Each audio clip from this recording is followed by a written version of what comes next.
उधर सीएम के media adviser Naresh Chauhan ने बीजेपी पर लोगों को भ्रमित करने का आरोप लगाया। उन्होंने कहा कि आज से 2 साल पहले प्रदेश की जनता ने विधानसभा में बदलाव किया और कांग्रेस को सत्ता सौंपी और 11 दिसंबर को मुख्यमंत्री सुखविंदर सिंह सुक्खू के नेतृत्व में सरकार बनी है, लेकिन बीजेपी द्वारा षड्यंत्र रचकर प्रदेश की सरकार गिराने का प्रयास किया गया।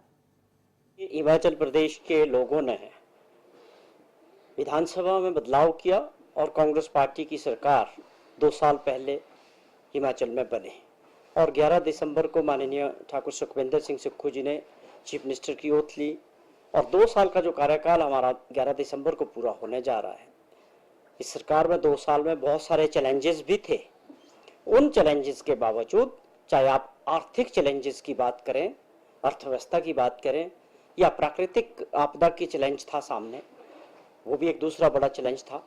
उसके बाद तीसरा बड़ा चैलेंज था जिस प्रकार से एक राजनीतिक आपदा हिमाचल प्रदेश पे आई, एक लोगों द्वारा चुनी गई सरकार को गिराने का प्रयास भाजपा द्वारा किया गया, वो फेल हुआ हिमाचल प्रदेश के लोगों के आशीर्वाद से।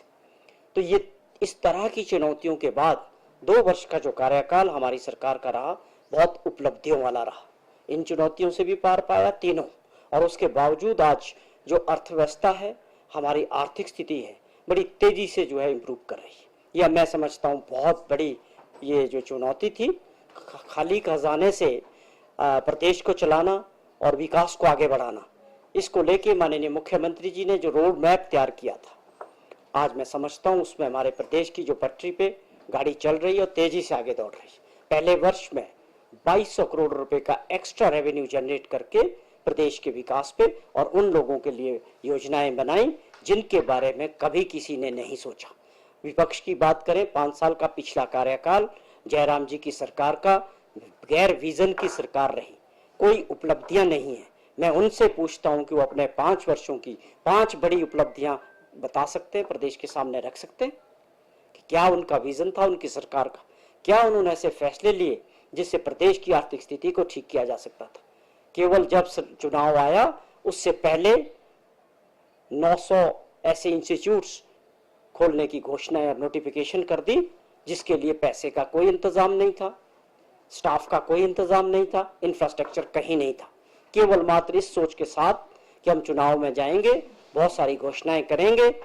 उनको ये तो शायद कुछ ज्ञात था कि अब सरकार रिपीट नहीं होगी और ये सारी चीजें अगली सरकार पे चली जाएंगी। अगर उन सारी घोषणाओं को जो उन्होंने बिल्कुल गलत तरीके से और केवल राजनीतिक दृष्टि से और वोट की दृष्टि से की थी, हमारी सरकार आगे बढ़ाती तो तकरीबन 5000 करोड़ रुपए का एडिशनल खर्चा राज्य सरकार पे पड़ता। हमारी सरकार ने उसको डिनोटिफाई किया, लेकिन जहां पर जरूरी थे विकास की दृष्टि से लोगों ने जहां पर दोबारा मांग की, उनमें से कई चीजों को दोबारा नोटिफाई भी लोगों की आवश्यकता के हिसाब से किए गए।